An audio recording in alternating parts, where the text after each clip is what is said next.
3ஆம் அதிகாரம்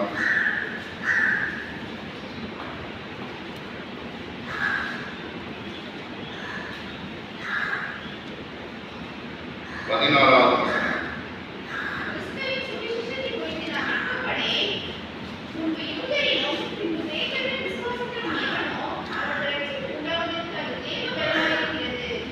அன்பின் பகவத்கீதாவை துதிக்கிறோமே போற்றுகிறோமே சர்வ அப்பாவே உங்களுடைய ஸ்தோத்திரம். அன்று குறித்த மனிதனுக்கும் அவசரத்தை பெறலை கொள்கிறதற்கான சூத்திரம் அன்றுடைய பேரை நாங்கள் சொல்லும் பொதுப்பெயர்கள் வசனங்கள் எங்களுக்கு ஆசீர்வாதமாக தன்னுடைய அச்சரிக்கை இயேசுவின் நாமத்தில் வேண்டிக் கொள்ளும் பகவத்கீதாவே ஆமென் ஆமென். அல்லேலூயா. கிறிஸ்துவின் சுவிசேஷத்தை குறித்து நான் வெட்கப்படேன். முன்பு யூதரிலும் பின்பு கிரேக்கரிலும் விசுவாசிக்கிறவன் எவனோ அவனுக்கு ரட்சிப்பு உண்டாவதற்கு அது தேவ பலனாயிருக்கிறது. அப்ப கிறிஸ்துவின் சுவிசேஷத்தை குறித்து நாம் வெட்கப்படக்கூடாது. அநேகத்துல கூட்டத்தை பார்த்து பல சூழ்நிலை பார்த்து நல்ல சூழ்நிலையா பார்த்து தயக்கம் வெட்கமான்னு தெரியல. அல்லேலூயா. தயக்கமா இருந்து நாம நிறைய வாய்ப்புகளை தவற விட்டு விடுகிறோம். ஆனால் சுவிசேஷத்திற்கு ஏற்ற வாசல் எனக்கு திறக்கப்பட்டது என்று பவுல் அப்போஸ்தலன் சொல்கிறார். அப்ப சுவிசேஷத்தை குறித்து நாம் வெட்கப்படாம இருக்கிறோம். சுவிசேஷ அறிவிப்பது பாதரட்சையோடு காணப்படுது. அல்லேலூயா. பாதரட்சை எப்போ போட்டு வெளியே கிளம்புற மாதிரி சுவிசேஷம் சொல்லும் ஆயத்தமாயிருக்கும். நம்முடைய பாதரட்சை நமக்கு பாதுகாப்பை கொடுக்கிறது, கால்களுக்கு பாதுகாப்பை கொடுக்கிறது, அது ஆயத்தத்தை குறிக்கிறது. அதுவே சுவிசேஷத்தை அறிவிப்பதற்கும் நாம் எப்பொழுதும் ஆயத்தமாக இருக்கக்கூடிய மனநிலை நமக்கு வேண்டும். அல்லேலூயா. அதுக்கு காத்திருக்கணும், ஜெபிக்கணும், வேதவசனம் வாசிக்கணும்.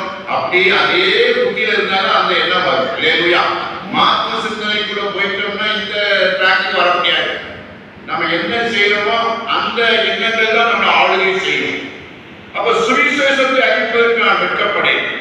யூதரானாலும் கிரேக்கரானாலும் விசுவாசிக்கிறவன் எவனோ அவனுக்கு ரட்சிப்பு உண்டாவதற்கு அது தேவ பலனாய் இருக்கிறது. அல்லேலூயா. விசுவாசிக்கிறவனுக்கு ரட்சிப்பு உண்டாவது, அந்த ரட்சிப்பு சாதாரணமா வராது, அது தேவ பலத்தினால் வருகிறது. அல்லேலூயா. அப்ப இந்த சபையில என்ன பிரசங்கம் பண்ணலாம்னு நான் தியானிக்கும் போது முதல்ல அசதியாயிராத பிரசங்கம் பண்ண, அடுத்து வளர்ந்து பெருக வேண்டும் என்று பிரசங்கம் பண்ண, இப்போ பலன் அடைய வேண்டும் ஆண்டவரே எங்களுக்கு அதுக்கேற்ற வசனத்தை தரும்படியாக ஜெபிக்கிறேன். அல்லேலூயா. அப்போ தேவ பலனாய் இருக்கிறது ரட்சிப்பு உண்டாவதற்கு. அதுவே நான் ரட்சிப்பு குறித்து நிறைய பேசலாம், விசுவாசத்தை குறித்து நிறைய பேசலாம், தேவ பலத்தை குறித்து நிறைய பேசலாம். அந்த பாயிண்ட் இருக்கு. அல்லேலூயா. சுவிசேஷத்தை குறித்து கூட ஒரு அரை மணி நேரம் பேசி முடிச்சிடலாம். அல்லேலூயா. அப்ப சுவிசேஷம் என்ன என்று நம்ம எல்லாருக்குமே தெரியும். அல்லேலூயா. ஒருவேளை ஏதேன் தோட்டத்திலிருந்து கூட அந்த சம்பவம் கொண்டு வரலாம். ஏதேன் தோட்டத்தில் 3ஆம் அதிகாரத்தில் அங்க நடந்த சம்பவத்தினாலே ஏற்பட்ட பிரச்சனையால், உலகத்தோட பாவத்தினாலே, மரணத்தினாலே அதை தீர்க்கும்படியாக இயேசு கிறிஸ்து வருவதாக அங்கு வாக்கு கொடுக்கப்பட்டிருக்கிறது. குறித்தவரை இயேசு கிறிஸ்து இந்த பூமிக்கு கடந்து வந்தார். அவர் பரிசுத்தமாக வாழ்ந்தார். அவர் ஞானத்திலும் வழக்கிலும் தேவ கிருபையிலும் மனிதன் மேல் அதிகமாக விருத்தி அடைந்தார். அவருடைய போதனை ஆசீர்வாதமாக இருந்தது. கடவுளை நேசிக்க வேண்டும், மனிதனை நேசிக்க வேண்டும், இது எல்லாருக்கும் அறிவிக்க வேண்டும். செய்த பாவத்திற்கு பிராயசித்தமாக இயேசு கிறிஸ்து சிலுவையில் ரத்தம் சிந்திருக்கிறார். அந்த ரத்தத்தினாலே பாவ மன்னிப்பு உண்டாகிறது. ஆகவே பாவ மன்னிப்பு நிச்சயத்தை நாம் பெற்றுக்கொள்ள வேண்டும். பாவ மன்னிப்புக்காரம் என்று அழைத்து தெரிய வேண்டாம். ஆண்டவரே இயேசு கிறிஸ்து பாதத்தில் வந்தால் போதும் அவர் தம்முடைய ரத்தத்தினாலே பாவத்தை மன்னித்து விடுகிறார். அல்லேலூயா. அல்லேலூயா. மன்னித்து ஏற்று மறுபடியும் வந்து நான் பரலோகத்துக்கு கூட்டிட்டு போகிறேன். இந்த பூமியில பாடு உணர்ந்தெல்லாம் கொஞ்ச காலம் தான். கொஞ்ச நாள் பாடம் வைக்கிறவங்களுக்கு நித்திய மகிமையை கர்த்தர் பரலோக ராஜ்யத்தில் வைத்திருக்கிறார். சுவிசேஷம். அல்லேலூயா. அப்ப இதை விதைய போடும் பொழுது விசுவாசத்திற்குள்ள ஜனங்கள் கடந்து வருகிறார்கள். சொல்ல சொல்ல ஆவியானவர் கிரியை செய்கிறார். ஜனங்கள் சொல்ல சொல்ல அண்டர்ஸ்டாண்டிங் ஆகும். நாம ஆடி ஆணித்தரமாய் சொல்ல வேண்டும். ஜனங்களுக்கு அந்த விசுவாசம் உண்டாகிறது. விசுவாசித்தாலே அவர்கள் ரட்சிக்கும் கடந்து வந்து விடுகிறது. ரட்சிப்பு வந்துட்டால் தேவ பலனாய் இருக்கிறது. அல்லேலூயா, தேவ பலனாய் இருக்கிறது. இதே போல ஒரு வசனம் பேதுரு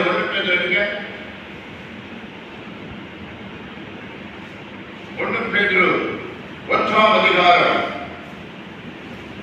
5ஆம் வசனம். கடைசி காலத்திலே வெளிப்பட்ட ஆயத்தமாக இருக்கிற ரட்சிப்புக்கு ஏதுவான விசுவாசத்தை கொண்டு தேவனுடைய பலத்தினாலே காக்கப்பட்டிருக்கிற உங்களுக்கு அந்த சுதந்திரம் பரலோகத்தில் வைக்கப்பட்டிருக்கிறது. அல்லேலூயா, கடைசி காலத்திலே வெளிப்பட ஆயத்தமாக்கப்பட்டிருக்கிற ரட்சிப்புக்கு ஏதுவான விசுவாசத்தை கொண்டு.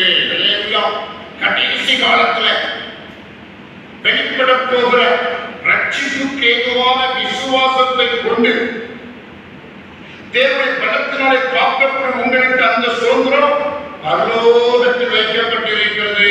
அந்த சுவிசேஷத்தினால விசுவாசம் உண்டாகிறது. விசுவாசத்தினால ரட்சிப்பு உண்டாகிறது. அந்த ரட்சிப்பு தேவனுடைய பலனாய் இருக்கிறது. இங்கே அதே மாதிரி அர்த்தம். தேவனுடைய பலத்தினாலே காக்கப்பட்டிருக்கிற நீங்கள் அந்த சுதந்திரம் பரலோகத்தில் இருக்கு. அந்த சுதந்திரத்துல ஜீவ கிரீடத்தை நாம் பெற்றுக்கொள்ள வேண்டும். அல்லேலூயா, ஒரு பெரிய கனப்படுத்துதல் பரலோகத்தில் நடக்கும். அந்த கனப்படுத்துதல் இந்த வசனத்தின் அடிப்படையில் நாம் செயல்படுகிற பொழுது அந்த கனப்படுத்துதல் நம்ம வாழ்க்கையில் சம்பவிக்கிறோம். அதை குறித்து ஒரு ஆசை, அதை குறித்த ஒரு ஆர்வம், அதை குறித்த ஒரு தியாகம், அதை குறித்த ஒரு எண்ணங்கள், அதற்காக ஜீவியத்தை ஒப்புக் கொடுத்து அதற்காக வாழ்வது, அர்ப்பணிக்கப்பட்ட வாழ்க்கை வாழ்வது நமக்கு அவசியமாக இருக்கிறது. அல்லேலூயா, நமக்கு சுதந்திரம் இருக்கு, பரலோக ராஜ்யத்துல இருக்கிறது. கர்த்தருக்கு ஸ்தோத்திரம். Praise the Lord. இன்னொரு வசனம் கூட நாம் எடுத்து பார்ப்போம். 147ஆம் சங்கீதம்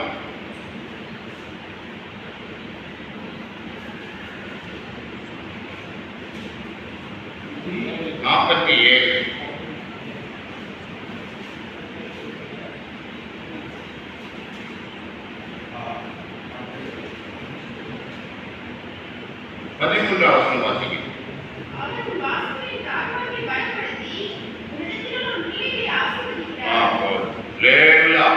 அவர் வாசலின் தாழ்பாள்களை பலப்படுத்தி, இங்கே ஒரு பலப்படுத்துகிறார். தாழ்பாள்களை, நம்முடைய வீட்டின் தாழ்பாள்கள், நம்முடைய எல்லையில் உள்ள தாழ்பாள்கள். தாழ்பாள்னா சாமான கதவு. அல்லேலூயா, இப்ப இந்த நாட்களில் கதவு வச்சு அது ஒரு கிரீட் போட்டு அதுக்கப்புறம் ரொம்ப ஆயத்தம் 3 அடுக்கு பாதுகாப்பு கூட நல்ல ஒரு கூட்டிட்டு உள்ள அமர்ந்திருக்கக்கூடியவருக்கு ஆயத்தப்பட்டு விடுகிறார்கள். என திருடல் தொங்கல். அல்லேலூயா, அந்த நாட்களில் ஆண்டவர் சொல்லுகிறார், உன் தாழ்பாள்களை பலப்படுத்தி உள்ளத்தில் உன் பிள்ளைகளை ஆசீர்வதிப்பேன். அப்போ நம்ம பாதுகாப்பாக இருக்க வேண்டும் என்று தேவ சித்தமாயிருக்கு. பத்திரமாய் இருக்கணும். கர்த்தருடைய பிள்ளைகள் பத்திரமாய் பாதுகாப்பாய் இருக்க வேண்டும். அதற்கு ஆண்டவருடைய கிருபை தேவை, அவருடைய கரம் தேவை. அவர் நம்முடைய வீட்டை பாதுகாக்க வேண்டும், தாழ்பால் போட்டு பாதுகாக்க வேண்டும். மற்ற அந்த வாழ்க்கையில் அசுத்த விளைவினத்துடன் உள்ளாதவர்கள் நம்ம எல்லைக்குள் வராதபடிக்கு கர்த்தர் பாதுகாக்க வேண்டும். பாதுகாப்பு இல்லாத பிள்ளைகள் பத்திரமாய் இருப்பார்கள். அல்லேலூயா, ஒரு கணவன் எடுத்துக்கிற மனைவியுடைய பாதுகாப்பாக இருக்க வேண்டும் என்று விரும்புவார்கள். ஒரு மனைவிக்கு கூட கணவன் பிள்ளைகள் பாதுகாப்பாக இருக்க வேண்டும் என்று விரும்புவார்கள். அல்லேலூயா, ஆகவே கர்த்தர் நம்மளை பாதுகாக்கிற தேவனாய் இருக்கிறார். யோசுவா புத்தகத்தை எடுத்துக்கொள்வோம்.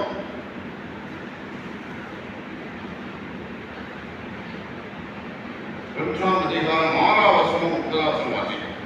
பலமற்ற திடமனதாய் இரு. உன் ஜனத்திற்காக நான் கொடுப்பேன் என ஆணையிட்ட தேசத்தை நீ இவர்களுக்கு பங்கிடுவாய். என் தாசனாகிய மோசே உனக்கு கற்பித்த நான் உனக்கு கட்டளையிடவில்லையா? பலமற்ற திடமனதாய் இரு. இதையாரை காக்காதே. நீ போகும் இடமெல்லாம் தேவனாய கர்த்தரின் நடுவில் இருக்கிறார். அல்லேலூயா. இப்ப யோசுவாவை குறித்து பார்க்கும்போது மோசேக்கு கீழே வழிகாட்டின ஒரு மனிதன், ஒரு தேவ மனிதன். அவன் ஆசரிப்பு கூடாரத்தை விட்டு நீங்காதிருந்தான். அல்லேலூயா. சிறந்த இடத்துல பார்க்கணும். மோசே, யோசுவா, எலியா, எலிசா பவுல், தீமோத்தேயு. அல்லேலூயா. ஒரு தலைவர் அதுக்கு கீழே பணியாற்றி இரண்டாவதா தலைவரா கர்த்தர் வச்சிருக்கிறார். ஒரு ஆவிக்குரிய ஜீவியத்துல ஒரு போதகருக்கு பின்னாலே சுத்தம்னா போதகர் ஆயிடலாம். அல்லேலூயா. சீசர் மாதிரி ஆகி அவர் போலே மாறிடலாம். அப்ப மோசே 40 ஆண்டுகள் இஸ்ரவேல் ஜனங்களை நடத்தினார். குறிப்பிட்ட நாள் ஒரு 120 வயதிலே கர்த்தரை மதிக்கும்படி கட்டளை கொடுத்தார். அவரை கர்த்தரை அடக்கம் பண்ணினார். அதுக்கு அப்புறம் யோசுவாவை தலைவராய் கொண்டு இஸ்ரவேல் ஜனங்களை நடத்த வேண்டும் என்று தேவன் சித்தம் கொண்டார். அது யோசுவாவுக்கு ஒரு பயம். மோசே கூட கர்த்தர் நன்மையா இருந்தார். எப்போ குருவை குறித்து சீசர் ரொம்ப பயப்படுவாங்க. அல்லேலூயா. குரு ரொம்ப மதிப்பா வச்சிருந்தாலும் குருவை ரொம்ப மதிப்பா வச்சிருப்பாங்க. குருவும் மதிப்பா நடந்து கொள்வார். அப்ப சீசருக்கு நம்ம குருவை போல நம்ம வாழ முடியுமா? கர்த்தர் நம்ம குருவை நடத்தியது போல நம்மள நடத்துவாரா என்று சொல்லி ஒரு கலக்கம், ஒரு தயக்கம் அவனுக்குள் காணப்பட்டது. அதாவது கர்த்தர் ஆரம்பத்தில் சொல்கிறார், நீ பலம் கொண்டு திடமனதாயிரு. இந்த ஜனத்தின் பிதாக்களுக்கு நான் கொடுப்பேன் என்று ஆணையிட்ட தேசத்தை நீ இவர்களுக்கு பங்கிடுவாய். அல்லேலூயா. தேசத்தை இன்னும் பிடிக்கல. தேசத்தை பிடிக்கணும், அதை பங்கு போடணும். அது பெரிய யுத்தக்களம். அல்லேலூயா. அந்த யுத்தக்களத்துக்குள்ள கர்த்தர் யோசுவா தலைமையில் இஸ்ரவேல் ஜனங்களை வழிநடத்த போகிறார். அதற்கு யோசுவாவை கர்த்தர் தயார்படுத்துகிறார். நீ பலம் கொண்டு திடமனதாயிரு. அல்லேலூயா. நான் உனக்கு கட்டளையிடவில்லையா? பலம் கொண்டு திடமனதாயிரு, கலங்காதே, திகையாதே. நீ போகும் இடமெல்லாம் நான் உன்னோடு கூட இருக்கிறேன். அல்லேலூயா. பலம் கொண்டு திடமனதாயிரு கர்த்தர் யோசுவாவை உற்சாகப்படுத்துகிறார். அதுபோல நீங்களும் இருக்கணும். பலம் கொண்டு திடமனதாயிருக்கணும், கலங்காதே, திகையாதே. நீ போகும் இடமெல்லாம் உன்னோடு கூட இருக்கிறாய். ஒவ்வொரு இடத்துல இருந்து கர்த்தருடைய நல்ல ஜெபமணி கர்த்தர் வழிகாட்டுதலோடு நாம் பிரயாணப்படுகிற வேலை கர்த்தர் நம்மோடு கூட இருந்து அநேக ஆத்துமாக்களை சந்திக்கவும், பேசவும், அவர்களுக்காய் சுவிசேஷத்தை அறிவிக்கவும், அவரை ரட்சிப்புக்குள் வழிநடத்தவும் கர்த்தர் ஆயத்தமாய் இருக்கிறார். அல்லேலூயா. ஆனா நாம் நல்ல மனம் குளிர ஜெபிக்கணும். அல்லேலூயா. கர்த்தரை எப்படி ஜெபிக்கணும்? மனம் குளிர ஜெபிக்கணும். 1 மணி நேரம் ஜெபிச்சு ஒரு நிறைவு இல்லைன்னா 2 மணி நேரம் ஜெபிக்கலாம். 2 மணி நேரம் ஜெபிச்சு ஒரு நிறைவை காணலாம். 3 மணி நேரம் ஜெபிக்கலாம். 3 நாள் காத்திருந்து ஜெபிக்கலாம். 7 நாள் காத்திருந்து ஜெபிக்கலாம். 21 நாள் காத்திருந்து ஜெபிக்கலாம். 40 நாள் காத்திருந்து ஜெபிக்கலாம். அல்லேலூயா. நம்ம ஆண்டவர் 40 நாள் உபவாசம் இருந்தார். அல்லேலூயா. 40 நாளை இருக்க பிராக்டிஸ் எடுக்கணும். இந்த பூமியிலே வாழும் பொழுதே எடுத்துக்கணும். அல்லேலூயா. நான் அப்படி செய்ய வேண்டும். கர்த்தருக்கு ஸ்தோத்திரம். அப்போ ஆண்டவர் யோசுவாவை பலப்படுத்துகிறதை பார்க்கணும். கர்த்தருக்கு ஸ்தோத்திரம். அடுத்ததாக அப்போஸ்தலர்கள் 1ஆம் அதிகாரம் 8வது வசனம் வாசிங்க.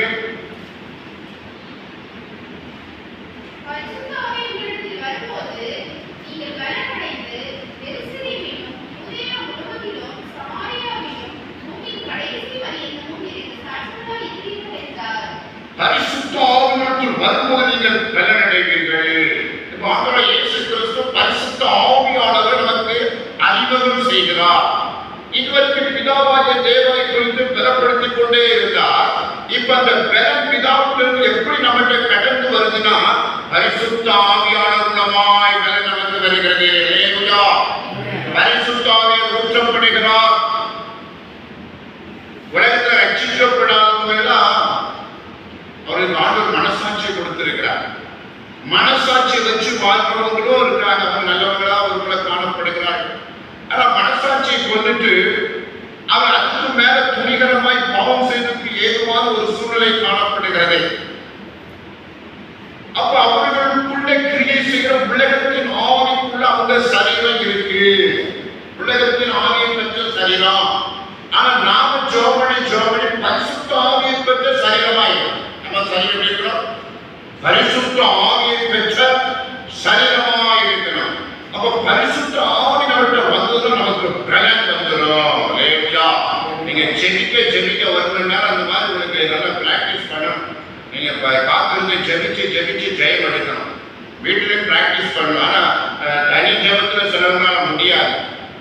கூட்டு ஜெபத்துல விழிப்பா இருப்பாங்க. தனி ஜெபத்துல அசந்து தூங்கிடுவாங்க. அப்பதான் என்ன வேலைன்னு சாப்பிட்டு கொடுப்போம், அந்தந்த வேலையை செஞ்சுட்டு இருப்பாங்க. சரி, வேலை செஞ்சுட்டே ஸ்தோத்திரம் பண்ண பார்த்தா அதிலே மகிமையே போடுவாங்க. அப்போ குறிப்பிட்ட நேரத்தை எடுத்து நாம் ஆண்டவருக்கு அதை ஒதுக்கி அப்படி நாம செடிக்க கற்றுக்கொள்ள வேண்டும். அப்பதான் பரிசுத்த ஆவியானவர் நமக்குள்ள தங்கு தடையில்லாம வருவார். இல்லையா? இப்போ பரிசுத்த ஆவியானவர் உங்களுக்கு வரும்போது நீங்கள் பலனடைவீர்கள். பலனடைந்து என்ன நடக்கும்னா, எருசலேமிலும் யூதேயா முழுவதிலும் சமாரியாவிலும் பூமியின் கடைசி முறை எனக்கு சாட்சிகளாயிருக்கிறீர்கள். சாட்சிகளாயிருக்கிறீர்கள். இல்லையா? ஆண்டவருக்கு சாட்சியாயிருக்கிறோம். சாட்சியா இருப்பது சாதாரண விஷயம் இல்லை. கர்த்தருடைய பலன் உள்ளவர்கள் சாட்சியா இருக்க முடியும். பலனற்றவர்கள் எல்லா பாவத்தையும் பண்ணி அவமானப்பட்டுருவாங்க. இல்லையா? அப்ப கர்த்தருடைய பலன் இருந்தாதான் நீங்க நீதி, நியாயம், உண்மை, உத்தமம், சொந்த வார்த்தை காப்பாற்றுறது, ஞானமா பேசுறது எல்லாமே கர்த்தருடைய பலத்தில் இருக்கிறது. இல்லையா? அப்ப அந்த கர்த்தருடைய பலனை நாம் பெற்றுக்கொள்ள அவர் சமூகத்திலே காத்திருக்க வேண்டும். ஆகிய அப்போஸ்தலர்கள் 10 நாள் காத்திருந்து ஜெபித்தார்கள். 10வது நாள் பரிசுத்த ஆவியின் திரளாய் ஊற்றப்பட்டார். கர்த்தர பாஷைகள் பேசினார்கள். அக்கினி போய பிளவர் போல பிறருக்கு நாவுகள் காணப்பட்டது. அந்நிய பாஷைகளை பேசி அடுத்தவங்க பக்கத்தில் உள்ளவர்களெல்லாம் ஆச்சரியப்பட்டு மனம் திரும்பினார். அல்லேலூயா. பலப்படுத்துகிற கர்த்தர் நம்மோடு கூட இருக்கிறார். ஆகவே நாம தைரியமாக வாழ வேண்டும். கர்த்தருக்கு ஸ்தோத்திரம். 1 ராஜாக்கள் 17ஆம் அதிகாரம் அந்த சம்பவத்தை அப்படியே சொல்லி ஒரு சம்பவம் போல இருக்கிறது. கர்த்தருக்கு ஸ்தோத்திரம். Praise the Lord. 2 பேர் பலப்படுத்தப்பட்ட, கர்த்தரால் பலப்படுத்தப்பட்ட 2 பேர். எலியா தீர்க்கதரிசி குறித்து நாம் நன்றாக அறிந்திருக்கிறோம். எலியா தீர்க்கதரிசி ஆகாப் ராஜாவை பார்த்து, என்னுடைய கட்டளை இல்லாமல் உங்களுக்கு மழையும் பனியும் பெய்யாது என்று சொல்லிட்டு நாட்டை விட்டு போயிட்டார். அல்லேலூயா. ஆகாப் விட்டு போயிட்டார். ஆகாப்புக்கு நான் ஒரே கோபம்.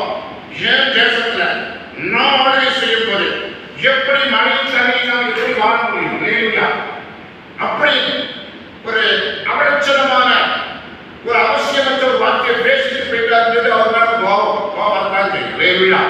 ஆகாப் ஆனா ஆண்டவர் கண்டுகிட்ட, எலியாவும் கண்டுகிட்ட, நேர ஆண்டவர் கேரைக்காட்டுகளை ஒழித்து வச்சிருந்தாரு. அப்பவும் இறைச்சியும் காகம் வந்து கொடுத்தது. அல்லேலூயா. அந்த ஆத்து தண்ணியை குடிச்சு வாழ்ந்துகிட்டு இருந்தாரு. ஒரு ஆத்து தண்ணி வத்திட்டு மழை பெய்யாத அவர் சொன்ன வார்த்தைப்படி ஆத்து தண்ணி வத்தினோன்னு ஆண்டவர் சாரிபாத்துக்கு போக சொல்றாரு. அல்லேலூயா. சாரிபாத்துல போய் ஒரு விதவை உன்னை பராமரிக்கும்படி கட்டளையிட்டேன். அல்லேலூயா. இந்த உத்தரவு அவர் காதல் நாட்டில் பேசியிருக்கிறாரு. அங்கே ஒரு விதவை இருப்பாள், அவளை வச்சு உன்னை பராமரிக்க போறேன், சாப்பாடு போட போறேன். இல்லையா? ஒரு உத்தரவோடு கூட சாரிபாத்துக்கு நேராக கடந்து போகிறார். அந்த விதவை வருகிறாள், அங்கே உள்பொருட்க வருகிறார். அப்புறம் எலியாவை பார்க்கிறார். எலியா பார்த்தவரை சந்தோஷம். எலியா சொன்னாரு, தண்ணிக்காம வந்தாரு, தண்ணிக்கு விடும்போது கொஞ்சம் ஒரு அப்பமும் கொடு அப்படின்னு சொல்லும்போது அவள் தன்னுடைய சூழ்நிலையை சொல்கிறார். இல்லையா? கொஞ்சம் என்ன கொஞ்சம் வேற பிடிக்க சொல்லி நானே எப்படியும் சாக போகிறோம் அப்படின்னு சொல்லி தன்னுடைய உண்மை நிலவரத்தை சொல்லிடுறார். அப்போ எளியாவது வாக்கு என்னது? அவளை வந்து உன்னை பராமரிப்பேன், அவன் எனக்கு சாப்பாடு இல்லை அப்படின்னு சொல்ற. ஆண்டவர் எளியாட்டு அந்த விதவை வச்சுதான் உன்னை பராமரிக்க போறேன். அப்ப தெளிவா ஆண்டவர் பேசிட்டார். இல்லையா? ஆண்டவர் சொன்ன வார்த்தையின்படி அவருடைய இருதயம் பலத்தினால் நிறைந்திருந்தது, பரிசுத்தாவினால் நிறைந்திருந்தது. உங்ககிட்டே இல்லையாமா அப்படியே நம்ம சொல்லுவாங்க. ஆனா அவர் சொன்னாரு, நீ சுட்டு கொண்டு அது வந்துட்டே இருக்கும். அடுத்த போய் சுட்டி எடுக்காத, என்ன குறையலமாக குறையல. அந்த குறிப்பிட்ட நாள் வந்தது. 3 ஆண்டுகள் கடந்து விட்டது. மறுபடியும் ஆண்டவர் பேசினார், இப்போ நீ ஆகாபோட காண்பி. ஆகாபோட காண்பிக்கும் போது ஆகாபோட பேசுற உபதியாவிடமா பேசுகிறார். உபதியாவிட போய் நான் ஆகாபோட பேசணும், எனக்கு ஏற்காடு கண்ணுன்னு சொல்றேன். உபதியா சொல்றார், ஐயா ராஜா ஏதாவது கோபப்படுவார். நான் ஒரு கர்த்தருக்கு பயந்த மனுஷன். 100 தீர்க்கதரிசிகளை புகையில வச்சு அவங்களுக்கு ஆகாரம் கொடுத்து ஒளிச்சு வச்சு காப்பாத்திருக்கேன். ஏன்னா ஆகாபின் மனைவி எசபேல் எல்லாத்தையும் கொலை செய்வதற்கு ஆயத்தமா இருந்தார். அப்படி நான் கர்த்தருக்கு பயந்தவங்க.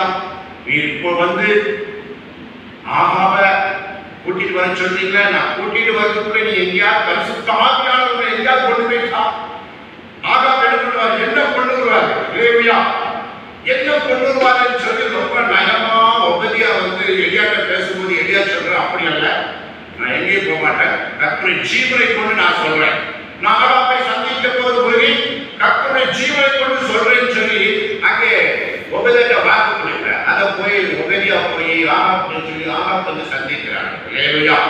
அப்போ எலியா சொல்கிறார், கர்மேல் பருவத்துல இன்னைக்கு கர்த்தர் தெய்வமா பாவன தெய்வமானு தீர்மானம் பண்ணிருக்கோம், எல்லா ஜனங்களை கூட்டி அப்படின்னு அப்படி கீழ்படிந்து எல்லா ஜனங்களை கூட்டிடுறோம். அங்க பலியிடுகிறார்கள். அங்கே பாகத்திற்கு 450 பேர் பிளஸ் 400 இவர் ஒத்தரை நிற்கிறாரு. அப்ப அவங்க ஒரு காலமாக எடுத்து அவங்க அதிகம் பேர் இருக்கிறாங்க, நீங்க முதல்ல பலியிடுங்கன்னு சொல்றாங்க. அப்ப எப்படின்னா ஒரு கண்டிஷன், நான் பலியிடும் போது வாழ்த்து அக்னி இறங்கி அந்த பலியை பாகல் தெய்வமான பாகல் பட்சங்கள் இல்ல, நாங்க இந்த கற்றாய தேவனானால் அவர் பட்சிக்க முதல்ல உங்களுக்கு வாய்ப்பு கொடுக்கணும்னு சொல்லி அவங்க இருந்து கூப்பாடு போட்டு மத்தியானம் சாயங்காலம் வரைக்கும் உடம்பெல்லாம் அவங்க பக்தி முத்தினா உடம்பை கீறிக்கிறாங்க. லேவியா பாகல் தீர்க்கதரிசிகள் வேற வழியே இல்லை. இப்போ ஆண்டவரை இறக்கி காட்டணும், அந்த பாகல் கடவுளை இறக்கி காட்டணும். அதெல்லாம் 450 தீர்க்கதரிசிகள் 479 பேர் இருந்து குதிச்சு அவங்க கடவுளை கொடுக்குறாங்க. அப்ப எலியா வந்து சொல்றாரு, நீங்க நல்லா கூப்பிடுங்க, ஒருவேளை அறுபதா போயிருக்கலாம், இல்ல தூங்கிட்டு இருக்கலாம், இல்ல வேற ஏதாவது பண்ணிட்டு இருக்கலாம், நீங்க நல்லா கூப்பிடுங்க, நல்லா சத்தம் போடுங்க. அவர்கள் சத்தம் போட்டு போட்டு கத்திய வச்சு தங்கள் உடம்பை பீடிக்கொண்டார், ரத்தம் வலிய சொட்ட இருக்கிறாங்க. லேவியா சரி, உங்க கடல் வரல, உங்க ஏன் கடல் நான் கூப்பிடுன்னு சொல்லி அவங்க அந்த பலிபிடத்தை கட்டி 12 கற்களை வைத்து பலிபிடத்தை கட்டி அதை காலை துண்டுகளாக்கி அதுல 12 கூட தண்ணியை ஊற்றி இப்படி வாய்க்கால் மாதிரி உண்டு பண்ணி விறகு அடிக்கி எல்லாம் வச்சிருக்கு.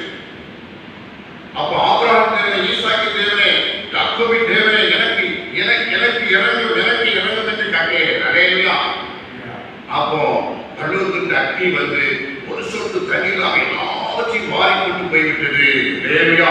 எல்லா ஜன கூட்டமா நிற்கிறாங்க இஸ்ரவேல் ஜனங்கள். அவங்கெல்லாம் பார்க்கறாங்க, கர்த்தரே தெய்வம் என்று சொன்னார். அல்லேலூயா. எல்லா ஜனங்கள் சேர்ந்தவங்க ஏரியாவில் ஒரு ஆட்டத்தில் வரைக்கும் எல்லா பாகத்தையும் கொண்டு வெட்டிப்பட்டாங்க. இல்லையா? அத்தனை பேர் வெட்டுறது சாதாரண காரியம் இல்லை. இல்லையா? ஒரு பெரிய பலசாலியாய் கர்த்தர் மாற்றினார். அந்த பலசாலியாக இருந்த ஏரியாவுக்கு கர்த்தர் முடிவுல அக்கினி ரகத்துல ரதம் குதிரையோட சுழல் காத்துல ஏறி கல்லோடு போற ஒரு வாக்கியத்தை கொடுத்தார். இல்லையா? கர்த்தருடைய பலன் அழைப்பு கர்த்தரின் ஊழியம் செய்கிறவரை கர்த்தர் சும்மா விடுவதில்லை. லேவியா. வாழ்க்கையில் சில பிரச்சனைகள், தோல்விகள், ஏமாற்றங்கள் வந்தால் ஆண்டவர் அவர்கள் செய்த வார்த்தை கேட்டு அவர்கள் செய்த ஊழியத்தின் நிமித்தமாக அவர்களை தொடர்ந்து நடத்துவேன், தொடர்ந்து அவர்களை ஆசீர்வதிப்பேன், அவர்கள் இக்கட்டுக்கு விலக்கி காப்பேன் என்று சொல்லி ஆண்டவர் உறுதி கொடுக்கிறார். ஆண்டவர் உத்தமராய் இருக்கிறார். அழைத்த தேவன் உண்மை உள்ளவர். லேவியா. இப்படிப்பட்ட ஒரு சம்பவம், பெரிய ஒரு சாதனை. ஆண்டவருடைய அக்கினியை இறக்கி எல்லா ஜனங்களும் பாவங்களுடையும் ஆண்டவருடைய குந்தி நடந்த ஜனங்களை இப்ப கர்த்தரே தெய்வம் சொல்லக்கூடிய அளவுக்கு கர்த்தர் ஒரு கிரியை செய்தார். அல்லேலூயா. இந்த சம்பவத்தை கூட நாம் பார்க்க போகிறோம். அப்போஸ்தலர் 8ஆம் அதிகாரம் 8:26 வசனம் வாசிங்க.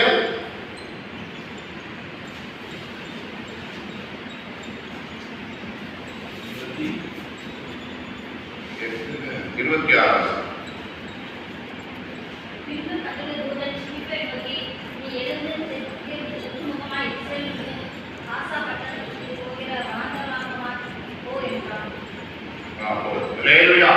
கர்த்தருடைய தூதன் பிலிப்பை நோக்கி எழுந்து தெற்கு முகமாய் எருசலேமிலிருந்து காசா பட்டணத்துக்கு போகிற வனாந்த மார்க்கமாய் போகின்றார். எருசலேமிலிருந்து காசா கடற்கரை மத்திய தரைக்கடல் ஓரமாக இந்த தெற்கு முகமாய் இருக்கிறது. எருசலேம் கடற்கரை இருக்கிறது. தெற்கு பகுதியில் கடற்கரை ஓரம் போன காசா. இப்போ காசா பட்டணத்தை குறித்து அது ஒரு தேசம் மாதிரி இருக்கு. அந்த நாட்டில் ஒரு பட்டணம் தான் காசா பட்டணம். பிலிப்பை பார்த்து கர்த்தருடைய தூதன் கட்டளை கொடுக்கிறார். அடுத்து 29 வருஷம் வாசிக்க.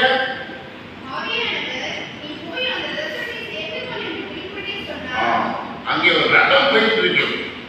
அந்த ரதத்துல எத்தியோப்பியனுடைய ராஜஸ்திரி ஆகிய கந்தாகே என்ற ஒரு ராஜஸ்திரி அவருடைய மந்திரியும் அவருடைய பொக்கிஷதாருக்கு தலைவர் லேலுயா, மந்திரி பதவிக்கு ஃபைனான்ஸ் மினிஸ்டர் லேலுயா, சுருக்கமாக ஃபைனான்ஸ் ரொம்ப முக்கியமானவர். அவர் எச்சரிக்கை வந்து பரலோக தேவனை பொழுது கொண்டு அவர் மறுபடியும் புறப்பட்டு போகிறார் லேலுயா.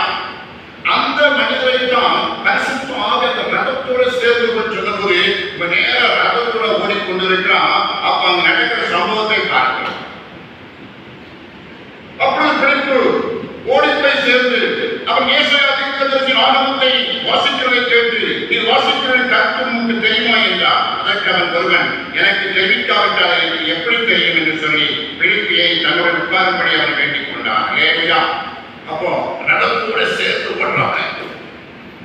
ஓடனே அவரு நம்ம ரதத்தோட கூட ஓடுறாருன்னு பார்த்தா அவர் ஒரு ஏசாயாவுக்கு ஆகமத்தை வாசிட்டு இருக்கிறாரு. பிடிப்பு கேட்கிறாரு, என்ன வாசிக்கிறீங்க? நான் ஏசாயாவுக்கு ஆகமத்தை வாசிக்கிறேன். அந்த வாசிக்கிற அர்த்தம் வந்து புரியுதா? புரியல. வந்து அறிவிக்காவிட்டால் எப்படி புரியும்? லேலுயா. அப்போ ஒரு ஞானமுள்ள ஒரு மந்திரி. எப்படிப்பட்ட மந்திரி? ஞானமுள்ள மந்திரி. ஏன்னா வருது கூட வந்துட்டு இருக்கிறாரு. கேட்கறது வேத வசனத்தை கேட்கிறாரு. சிலவங்க நடத்தி விட்டுருவாங்க இல்லையா? நடந்து பின்னால வந்துட்டு இருக்கிறார். ஏன் வருகிறது? எதுக்கு வருகிறது? அதெல்லாம் நல்ல கொஸ்டின் கேட்கலாம்.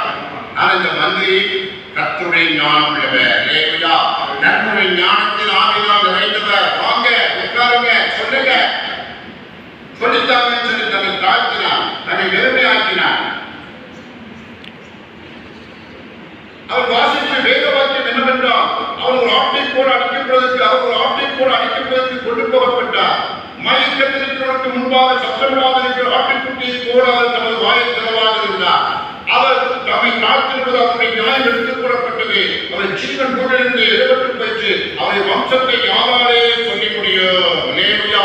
இப்ப இயேசு கிறிஸ்து 53ஆம் அதிகாரம் ஏசாயா தீர்க்கதரிசி 53ஆம் அதிகாரத்துல அடிக்கப்படுகிற ஆடு கொண்டு போகப்படுவது கூட இயேசு கொண்டு போகப்பட்டார். அவர் நியாயத்தை எடுத்து போடப்பட்டது. லேலுயா. ஒரு நியாயம் எடுபட்டு போயிடுச்சு. அவருக்கு நியாயம் கொடுக்க யாருமே இல்லை.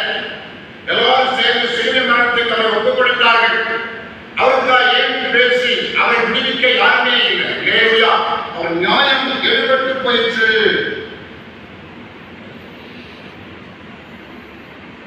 அவர் தன்னை காத்திருந்த ஒரு நியாயம் எடுத்துக்கூடப்பட்டது. அவருடைய ஜீவன் குடிலிருந்து எடுபட்டு போயிடுச்சு. நிறைய நம்ம சாதிக்கலாம். லேலுயா. நிறைய சாதிக்கணும், நிறைய ஆண்டவருக்காக எல்லாரும் நிச்சயம் கொள்வார்கள், எல்லாரும் சிம்மாசனத்துக்கு வைப்பாங்க, அப்படியெல்லாம் ஒரு கட்டணம் எல்லாம் இருக்கத்தான் செய்யும். லேலுயா. ஆனா ஒரு காலகட்டத்துல ஒரு தீமையான நாட்கள்ல எல்லாரும் கைவிட்டு போயிடுவாங்க. அப்ப கர்த்தர் தான் நம்ம கூட இருப்பார். லேலுயா. அப்போ உலகம் நமக்கு நீதி செய்யும், உலகம் நம்மளை தூக்கி நிறுத்தும், இல்ல நம்முடைய அநியாயத்துக்கு ஏற்ற நமக்கு அநியாயம் செய்வது கர்த்தர் தண்டிப்பார் என்றெல்லாம் சொல்லி பலவிதமான எண்ணங்களோடு கூட நாம ஒரு விசுவாசத்தோடு காணப்பட்டாலும் இந்த வேதம் சொல்லுது அவர் நியாயம் எடுத்துக் கொள்ளப்பட்டது. அவர் ஜீவன் கூடிலிருந்து எழுபட்டு லேலுயா. அப்போ இருக்கிறதே ரொம்ப பரிதாபம். லேலுயா. ஆண்டவர் இயேசு கிறிஸ்து உங்களை மீட்பதற்காக இருக்கிறதே பரிதாபமான மோசமான ஒரு நிலைமை அடைந்தார். அவருக்காக பரிந்து பேச அவர் நீதியை சொல்லி அவரை காப்பாற்ற யாரும் இல்லை. அவர் ஜீவனும் போய்விட்டது. லேலுயா. ஜீவன் அவருக்கு போய்விட்டது. இந்த சத்தியத்தை குறித்து பிடிப்பு மந்திரிட்ட பேசும்பொழுது ஒரு மாறுதல் சொல்லாம தண்ணி இருக்கு, ஞானஸ்நானம் வரை என்ன தடை? அப்ப நீங்க மனப்பூர்வமா விசுவாசித்தா தடை இல்லை. நான் மனப்பூர்வமா இயேசு தேவனை குமாரனை விசுவாசிக்கிறேன். லேலுயா. என்று சொல்லி ஞானஸ்நானம் பெற்றுக் கொண்டார். லேலுயா. சொல்லப்படுகிறது கடைசி வசனம் வாசிங்க.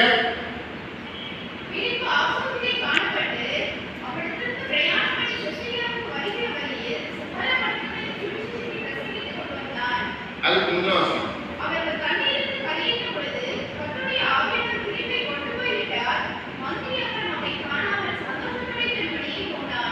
ஞானஸ்நானம் பெற்ற உடனே கரையின் பொழுது கர்த்தருடைய ஆவியின் பிடிப்பை கொண்டு போய்விட்டார். அல்லேலூயா. பெரிய மிகப்பெரிய கர்த்தர் தம்முடைய பலத்தினாலே அவரை கொண்டு போய் அம்சோத்துல கொண்டு விட்டார். அங்க போய் அவர் பிரசங்கம் பண்ணி கொண்டிருந்தார். அல்லேலூயா. கர்த்தருடைய சித்தப்படி நாம் அவர் வார்த்தையின்படி அவருடைய சித்தப்படி நம்ம ஒப்பு கொடுக்கிற பொழுது ஏலியாவை போல விழிப்பை போல பயன்படுத்த தேவன் வல்லவராய் இருக்கிறார். அல்லேலூயா. இயற்கைக்கு அப்பாற்பட்ட காரியங்களை நமக்காக கர்த்தர் செய்ய ஆயத்தமாய் இருக்கிறார். ஆனா நாம ஒப்பு கொடுக்கிறவர்கள் எத்தனை பேர்? ஏலியாவை போல விழிப்பு போல நம்மள இயேசுவே போதும் அடுத்த வேலை சாப்பாட்டுக்கு ஆண்டவரை எதிர்பார்க்கணும். அது பெரிய இருக்கு. அடுத்த வேலை சாப்பாட்டுக்கு ஆண்டவரே நீ தர வேண்டும் அப்படின்லாம் சூழ்நிலை இருக்கு. ஆனா அந்த காலத்துல எலியாவும் பிடிப்பு அப்படி இருந்தாங்க. அடுத்த வேலை சாப்பாடுக்கு கூட ஆண்டவரை தான் எதிர்பார்த்து கொண்டிருந்தார். அல்லேலூயா. அதான் ஊழியத்தில் ஆண்டவர் பயன்படுத்தக்கூடிய ஒரு ஸ்டைல். அல்லேலூயா. அதான் வேதத்துல சொல்லப்பட்ட ஒரு ரகசியமான ஒரு கிரி. அதுக்கு நாம ஒப்பு கொடுக்க வேண்டும். அல்லேலூயா. முழு நேரத்தையும் கர்த்தருக்காய் நம்முடைய காலத்தை நேரத்தையும் நம்முடைய பாவத்தையும் கர்த்தருக்காய் ஒப்பு கொடுத்து நாம் ஆண்டவருடைய சித்தத்துக்கு காத்திருக்கிற பொழுது ஆண்டவருடைய ஊழியத்தை செய்கிற பொழுது கர்த்தர் இயற்கைக்கு அப்பாற்பட்ட விதத்திலே கர்த்தரை பயன்படுத்த அவர் ஆயத்தமாக இருக்கிறார். நாம் ஆயத்தமாக இருக்க வேண்டும். கர்த்தர் நாம் இந்த வருஷம் ஆசீர்வதிக்கிறோம். அன்பின் பரலோக பிதாவே உம்மை துதிக்கிறோம், உம்மை போற்றுகிறோம். ஆண்டவரே சர்வ வல்லமையுள்ள தேவனே, அப்பா பிதாவே உமக்கு நன்றி. எங்களை பலப்படுத்துகிற தேவன் நீர் ஆண்டவரே. பரிசுத்த ஆவியால் எங்களை நிரப்பி எங்களை பலப்படுத்துகிறவர், எங்களை சாட்சியாக நிறுத்துகிறவர், எங்களுக்கு விசுவாசத்தை ரட்சிப்பையும் பரலோக பாக்கியத்தை கொடுத்தவர், உம்முடைய பலனால் எங்களை பாதுகாக்கிறவர், எங்கள் தாழ்பாளை பலப்படுத்தி பிள்ளைகளை ஆசீர்வதிக்கிறவர். ஆண்டவரே உமக்கு நன்றி நன்றி. ஆண்டவரே ஒரு எளிமை எடுத்து பயன்படுத்தினேன், ஒரு பிரிப்பு எடுத்து பயன்படுத்தினேன், அன்று எங்களை எடுத்து பயன்படுத்தினேன். ஆவலாக இருக்கிறேன். உமக்கு ஏற்ற விதத்தில் எங்களை காட்டி நாங்கள் ஒப்புக் கொடுக்க எங்களை ஆண்டவரே அர்ப்பணிக்க எங்களுக்கு உதவி செய்யும்படியாக ஜெபிக்கிறோம். ஆண்டவரே கடந்துள்ள ஆண்டு திருமணத்தை காலையில் ஆசீர்வதித்து திரும்பி ஆட்சேபிக்கிறேன். இயேசுவின் நாமத்தில் விடுவிப்பதாக பிதாவே. ஆமென்.